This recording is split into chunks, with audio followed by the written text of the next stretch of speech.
بسم اللہ الرحمن الرحیم۔ السلام علیکم ورحمۃ اللہ۔ میں اپنے 150 ساتھیوں کے ساتھ اردن پہنچ چکا ہوں اور الحمدللہ 5-6 دن اسرائیل کے بدنام زمانہ نگیو ڈیزرٹ جیل کے اندر رہنے کے بعد ہمیں رہائی مل چکی ہے۔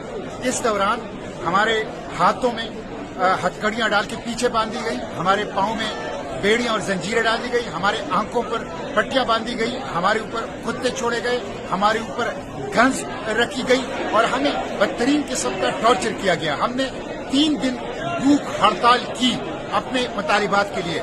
نو access to air, no access to drinking water, no access to medication, no access to life, کسی قسم کی چیز تک ہمیں رسائی نہیں تھی ایک بدنامی زمانہ جیل تھا، لیکن الحمدللہ ہم رہا ہو چکے ہیں اور فلسطین کی آزادی کی جدوجہد جاری رہے گی۔ اس ناکہ بندی کو ہم توڑیں گے، بار بار اس کے لیے جائیں گے، غزہ کو بچانے کے لیے کوشش کریں گے اور جو جینوسائیڈ کے مجرم ہیں ان مجرموں کو کیفر کردار تک پہنچائیں گے انشاءاللہ۔